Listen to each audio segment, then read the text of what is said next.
भारत में सरकारें आती जाती हैं, लेकिन जो चीज काफी हद तक स्थिर रहती है वो है इसकी स्टील फ्रेम सिविल सेवा।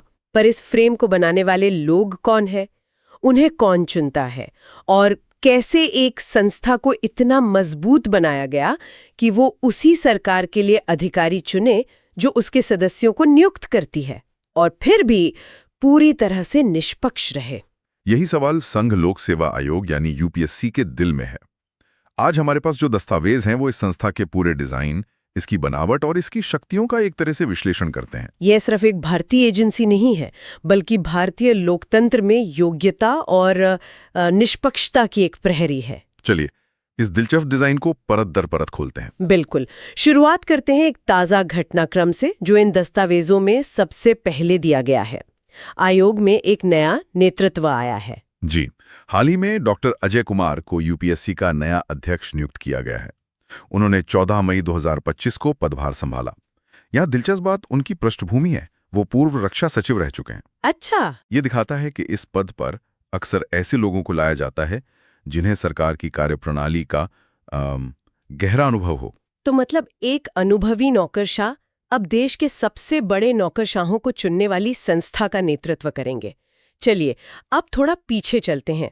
ये संस्था जिसे हम आज यूपीएससी के नाम से जानते हैं, हमेशा से ऐसी तो नहीं थी, इसका भी एक इतिहास है ना? बिल्कुल। इसकी जड़ें ब्रिटिश राज में हैं।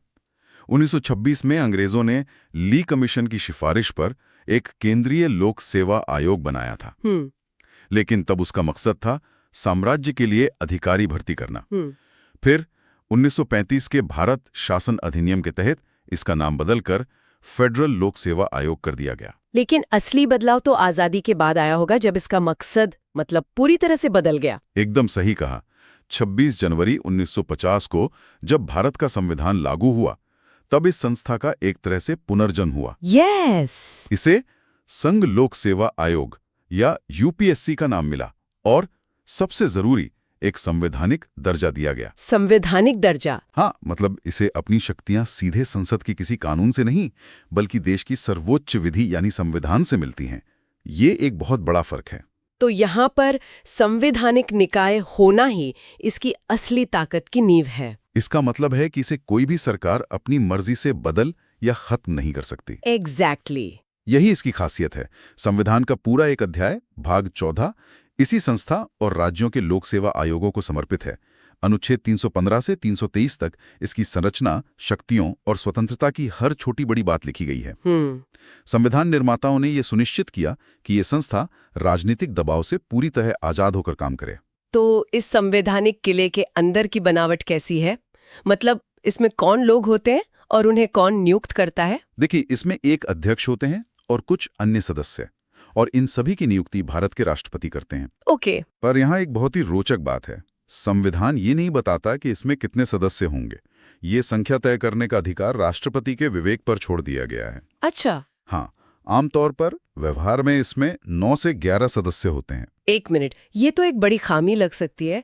क्या कोई सरकार इस प्रावधान का फायदा उठाकर आयोग को बहुत छोटा नहीं कर सकती या अपने पसंदीदा लोगों से नहीं भर सकती? सवाल जायज है। सैद्धांतिक रूप से ये मुमकिन लगता है, लेकिन व्यवहार में ऐसा नहीं होता। एक स्थापित परंपरा है और राष्ट्रपति भी कैबिनेट की सलाह पर ही काम करते हैं। इसके अलावा सदस्यों की योग्यता को लेकर भी एक शर्त है जो एक तरह का संतुलन बनाती है। वो क्या शर्त है? क्या सदस्यों के लिए कोई खास डिग्री या पढ़ाई की जरूरत होती है? नहीं, और यही इंटरेस्टिंग पॉइंट है। संविधान कोई विशेष शैक्षणिक योग्यता तय नहीं करता, लेकिन एक बहुत महत्वपूर्ण शर्त लगाता है कि आयोग के कम से कम आधे सदस्य, मतलब 50%, ऐसे होने चाहिए जिन्हें भारत सरकार या किसी राज्य सरकार के तहत कम से कम 10 साल काम करने का अनुभव हो। अच्छा, तो ये प्रशासनिक अनुभव सुनिश्चित करने के लिए है? बिल्कुल।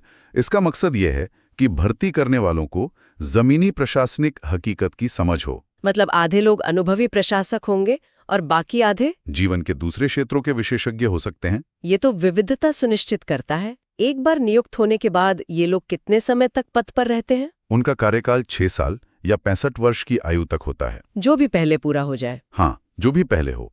ये कार्यकाल की सुरक्षा बहुत जरूरी है, और अगर वो चाहें तो अपना इस्तीफा सीधे राष्ट्रपति को दे सकते हैं। कार्यकाल की सुरक्षा तो ठीक है, लेकिन अगर कोई सदस्य अपने पद का दुरुपयोग करे तो क्या उन्हें हटाने का कोई रास्ता है? हाँ, रास्ता है, लेकिन उसे जानबूझकर बहुत मुश्किल बनाया गया है। अच्छा। राष्ट्रपति कुछ विशेष परिस्थितियों में किसी सदस्य को सीधे हटा सकते हैं, जैसे अगर वो दिवालिया हो जाए या अपने कार्यकाल में कहीं और से वेतन लेने लगे, या फिर राष्ट्रपति की राय में मानसिक या शारीरिक रूप से काम करने में अक्षम हो। ओके। और सबसे मुश्किल मामला कदाचार या मिसबिहेवियर का आरोप लगने पर क्या होता है? यहीं पर संविधान का सबसे मजबूत सुरक्षा कवच सामने आता है। कदाचार के आरोप पर राष्ट्रपति खुद फैसला नहीं कर सकते। तो कौन करता है? उन्हें उस मामले को जांच के लिए सर्वोच्च न्यायालय के पास भेजना पड़ता है। सर्वोच्च न्यायालय एक पूरी जांच करता है और फिर राष्ट्रपति को अपनी सलाह देता है। और वो सलाह? और सबसे महत्वपूर्ण बात, सर्वोच्च न्यायालय की ये सलाह राष्ट्रपति के लिए बाध्यकारी होती है, उन्हें वो माननी ही पड़ती है। अरे वाह, ये तो एक बहुत बड़ा अधिकार है जो सर्वोच्च न्यायालय को दिया गया है। मतलब कार्यपालिका किसी सदस्य को सिर्फ इसलिए नहीं हटा सकती कि वो उसे पसंद नहीं है। बिल्कुल, और जब तक ये जांच चलती है तब तक राष्ट्रपति उस सदस्य को निलंबित कर सकते हैं। ये पूरी प्रक्रिया जो अनुच्छेद 317 में दी गई है, यूपीएससी की स्वतंत्रता की रीढ़ है। यह सुनिश्चित करती है कि सदस्य बिना किसी डर के फैसले ले सकें। हाँ, ये तो स्वतंत्रता सुनिश्चित करने का एक पहलू हुआ।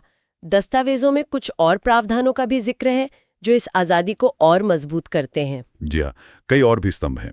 एक तो यही कि नियुक्ति के बाद उनकी सेवा शर्तों जैसे वेतन भत्तों में कोई ऐसी कटौती नहीं की जा सकती जिससे उन्हें नुकसान हो। मतलब अलाभकारी परिवर्तन नहीं हो सकता। सही कहा। दूसरा, आयोग का पूरा खर्च सदस्यों से लेकर कर्मचारियों तक की तनख्वाह और पेंशन भारत की संचित निधि पर भारित होता है। भारत की संचित निधि पर भारित, इसका आम भाषा में क्या मतलब हुआ? इसका मतलब है कि ये खर्च सरकार के सालाना बजट का हिस्सा तो होता है, लेकिन इस पर संसद में मतदान नहीं हो सकता। अच्छा। आप इसे देश के सबसे जरूरी संस्थानों के लिए एक तरह का ट्रस्ट फंड समझ सकते हैं। राजनेता इस पर बहस तो कर सकते हैं, पर बजट काटने की धमकी देकर आयोग पर दबाव नहीं डाल सकते। ये एक वित्तीय कवच है। कार्यकाल की सुरक्षा, वित्तीय सुरक्षा और शायद सबसे बड़ा कवच तो सेवानिवृत्ति के बाद के नियमों में है। आपने बिल्कुल सही पकड़ा।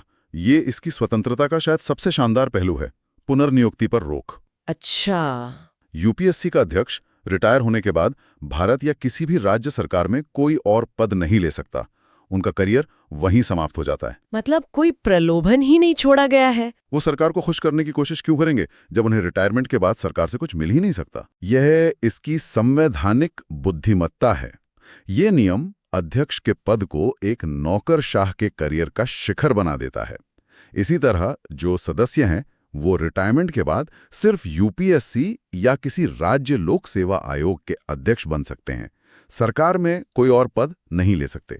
ये नियम सुनने में तो बहुत अच्छा है, पर क्या इसका कोई नुकसान भी हो सकता है?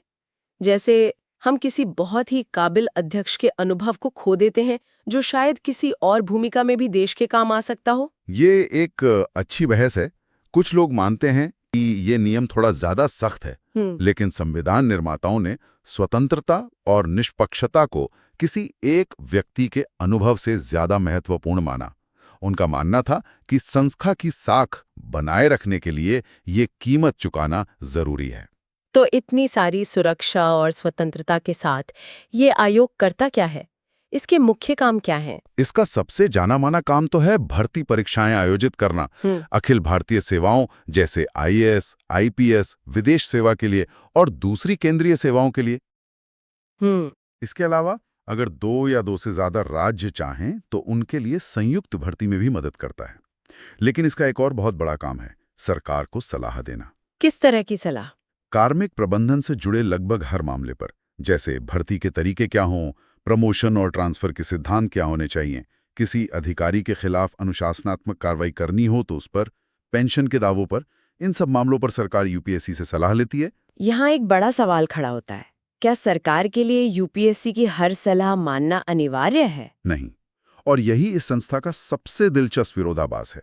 यूपीएससी की भूमिका मूल रूप से सलाहकारी है, बाध्यकारी नहीं। अच्छा। सरकार उसकी सलाह को मान भी सकती है और खारिज भी कर सकती है। तो फिर इसकी ताकत कहाँ है?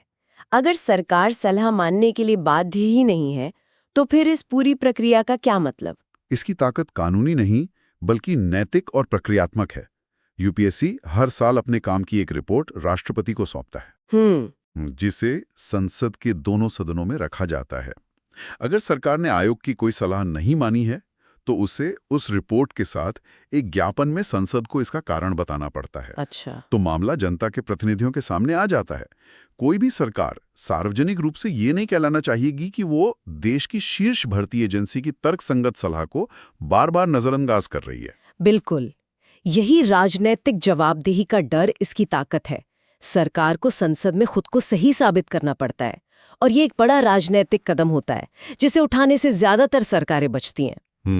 इसीलिए ज्यादातर मामलों में सलाह मान ली जाती है। हाँ। क्या कुछ ऐसे मामले भी हैं जहां सरकार को यूपीएससी से सलाह लेने की जरूरत ही नहीं है? हाँ, संविधान कुछ मामलों को इसके दायरे से बाहर रखता है, जैसे कि पिछड़े वर्गों या अनुसूचित जातियों और जनजातियों के लिए आरक्षण से जुड़े मामले।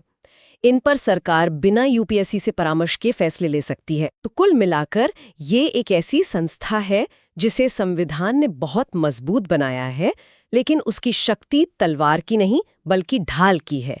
वो योग्यता प्रणाली की रक्षा करती है। योग्यता प्रणाली का प्रहरी या वॉचडॉग ऑफ मेरिट सिस्टम, ये शब्द इसके लिए बिल्कुल सही है। प्रथम अध्यक्ष सर रॉस बार्कर से लेकर पहले भारतीय अध्यक्ष एच.के. कृपलानी और आज के अध्यक्ष डॉक्टर अजय कुमार तक इस संस्था ने भारतीय लोकतंत्र में एक अहम भूमिका निभाई है। चलिए